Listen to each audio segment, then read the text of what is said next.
آپ دیکھ رہے ہیں مسائل کا حل چینل۔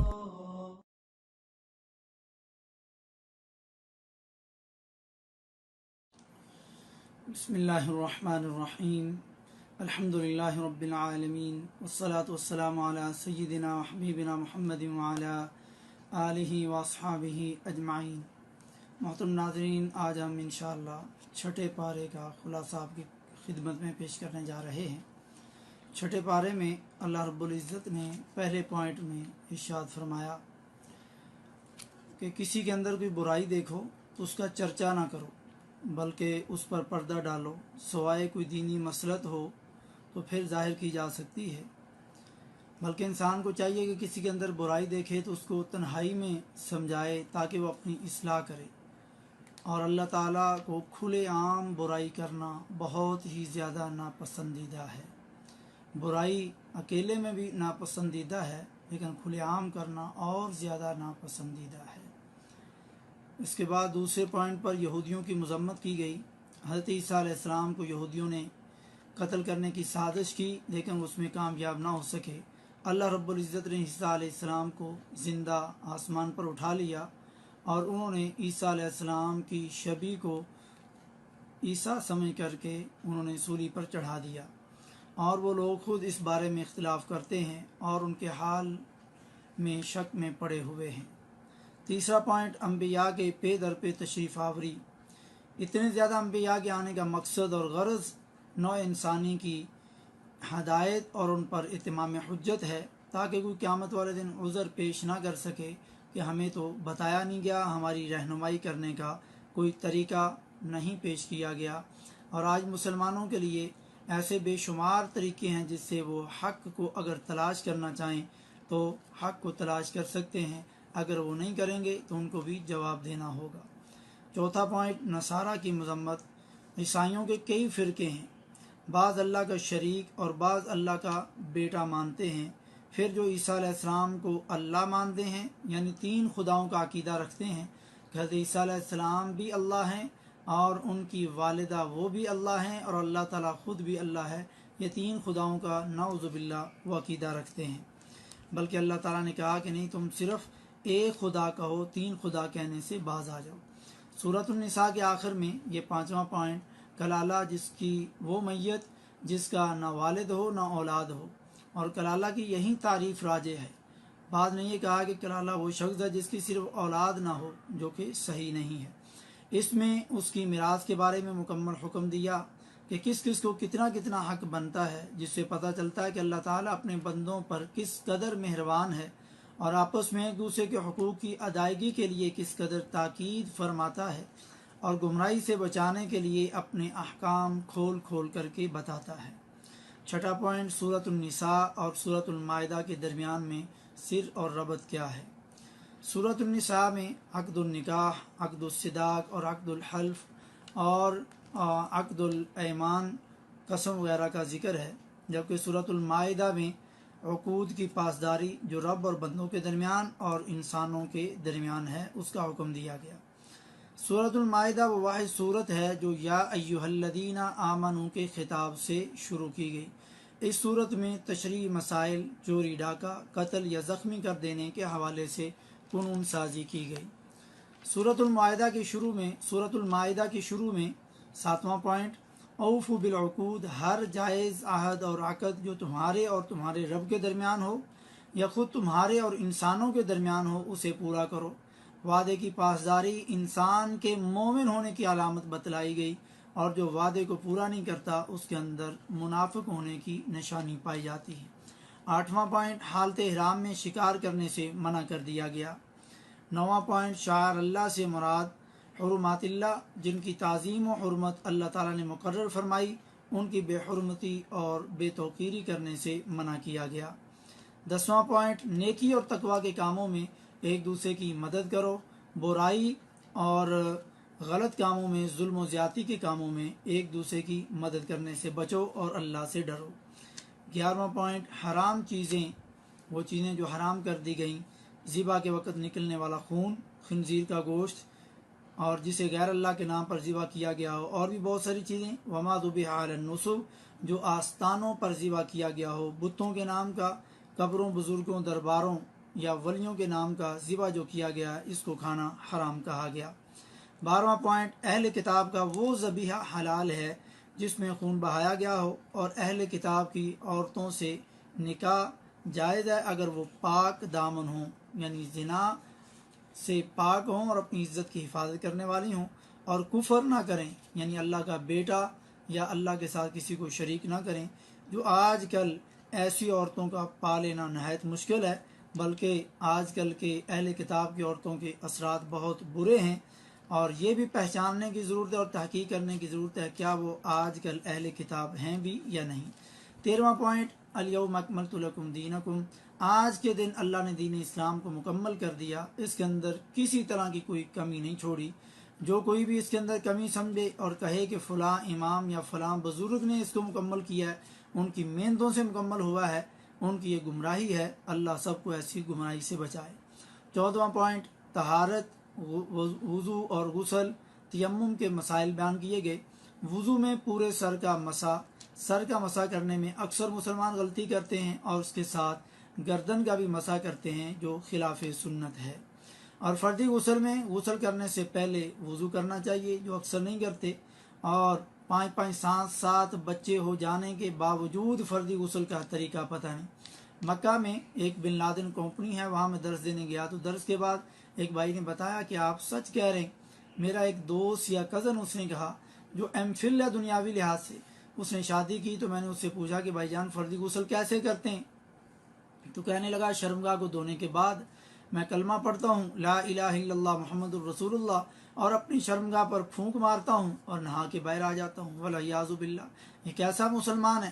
20 سال لگا کے ایم فل کر لیا، لیکن اسلام کی بنیادی چیز، پاک ہونے والی چیز کو اس نے سیکھا تک نہیں۔ پھر تیمم کا طریقہ، بسم اللہ پڑھیں اور پھر دونوں ہاتھوں کو مٹی پہ رگڑنے کے بعد ان ہاتھوں کو جاڑ لیں یا پھونک مار لیں، پھر اس کو اپنے چہرے پر پھیریں، پھر بائیں ہاتھ کی ہتھیلی کو دائیں ہاتھ کے الٹی سائڈ میں پھیریں، اور پھر دائیں ہاتھ کی ہتھیلی کو بائیں ہاتھ کی الٹی سائڈ میں پھیریں۔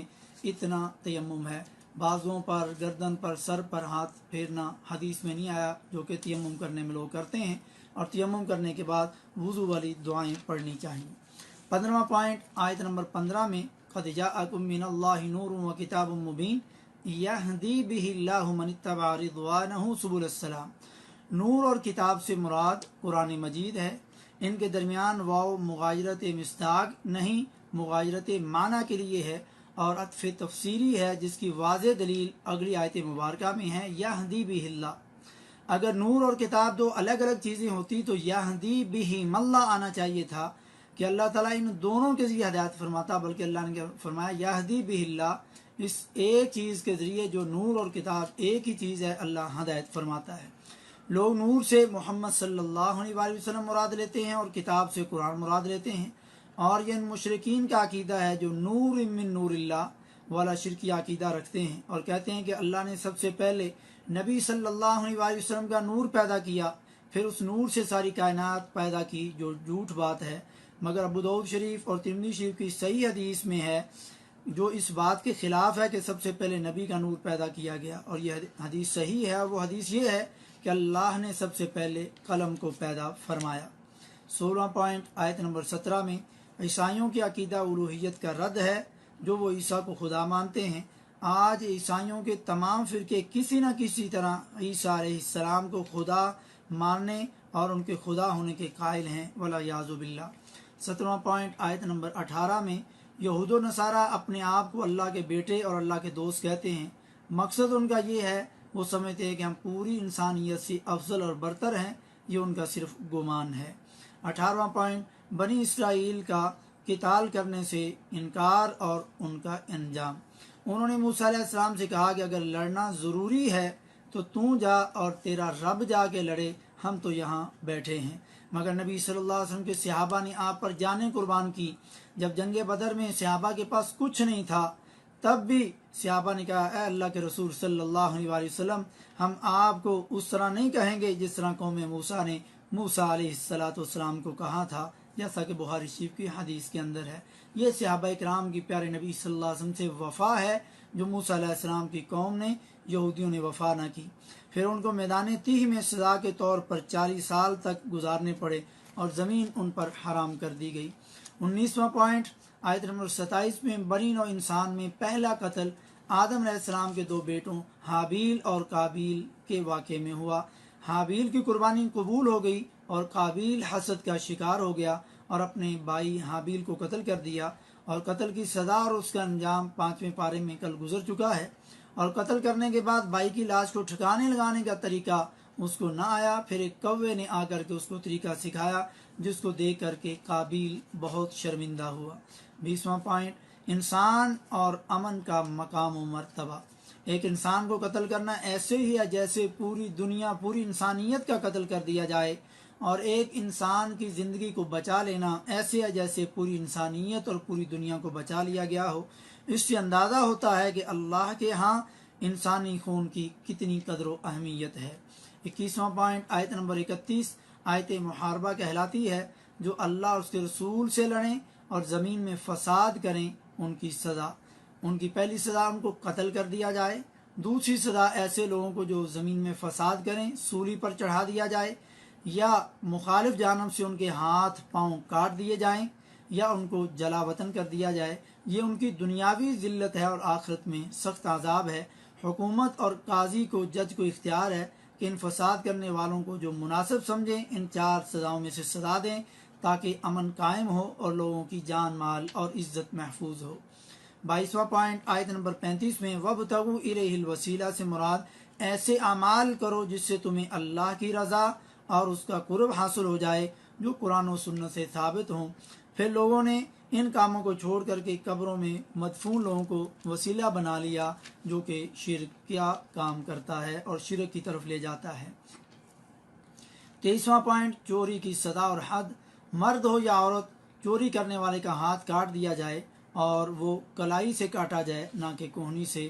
یہ کر کے دیکھیں آپ کے معاشرے میں آپ کے ملک میں کیسے امن قائم ہوگا۔ یہ اللہ کی حدود کو نافذ کرنے سے ہوگا، اس کے علاوہ جو بھی کر لیں امن قائم نہیں ہو سکتا۔ 24واں پوائنٹ آیت نمبر 45 میں اللہ کی شریعت کے مطابق فیصلے نہ کرنے والے ظالم ہیں، اور قصاص جان کے بدلے جان، آنکھ کے بدلے آنکھ، ناک کے بدلے ناک، کان کے بدلے کان، دانت کے بدلے دان، اور اس طرح خاص زخمیوں کا بھی بدلہ ہے۔ 25واں پوائنٹ آیت نمبر 51 میں یہود و نصارہ کو دوست بنانے سے منع کیا گیا۔ جو کوئی بھی ان سے دوستی کرے وہ انہی میں سے ہے، یعنی وہ بھی پھر یہودی اور عیسائی ہی ہے، اور اللہ تعالیٰ ظالموں کو ہدایت نہیں دیتا۔ 26واں پوائنٹ مسلمانوں کے دوست کون ہیں؟ مگر افسوس تم یہود و نصارہ کو دوست بناتے ہو۔ مسلمانوں تمہارا دوست تو خود اللہ ہے، اور تمہارا دوست رسول اللہ صلی اللہ علیہ وسلم ہے، اور تمہارے دوست خود ایمان والے ہیں، جیسا کہ 55 آیت میں گزرا۔ 27واں پوائنٹ یہود کے علماء اور صوفیاء کا طرز عمل اور مسلمانوں کے لیے اور ان کے علماء کے لیے عبرت۔ آیت نمبر 63 میں انہیں ان کے عابد و عالم جھوٹے باتوں کے کہنے اور حرام چیزوں کے کھانے سے کیوں نہیں روکتے، بے شک برا کام ہے جو وہ کر رہے ہیں۔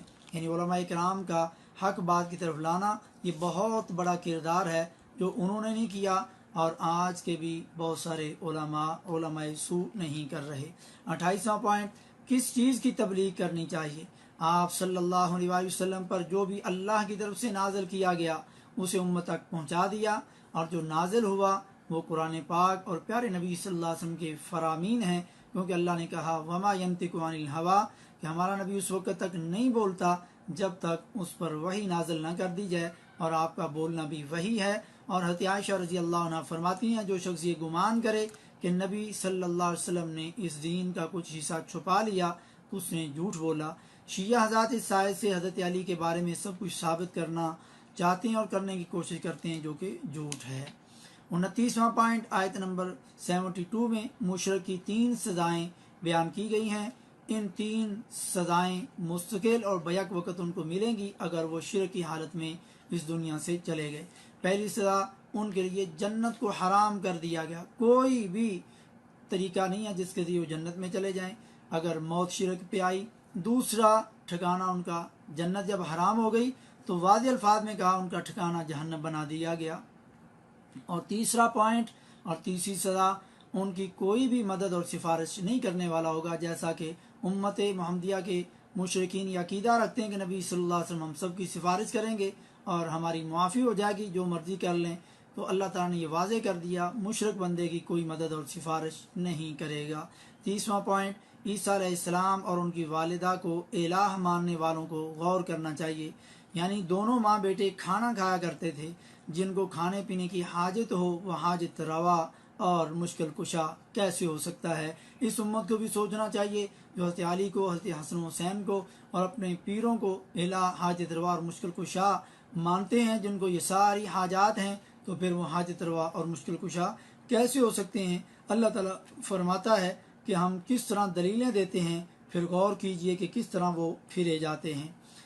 31واں پوائنٹ 76 آیت میں، اللہ کی سوا جن کی عبادت کرتے ہو، جنہیں تم پکارتے ہو، جنہیں تم مصیبت کے وقت اپنی پریشانی کا مداوا سمجھتے ہو، وہ تمہارے نفع اور نقصان کا مالک نہیں ہو سکتے۔ یہ مشرکین کی کم عقلی ہے۔ آج کا مسلمان بھی ولیوں کو، قبر والوں کو، دربار والوں کو نفع نقصان کا مالک سمجھتا ہے اور ان پر نفع نقصان کا یقین رکھتا ہے، والعیاذ باللہ۔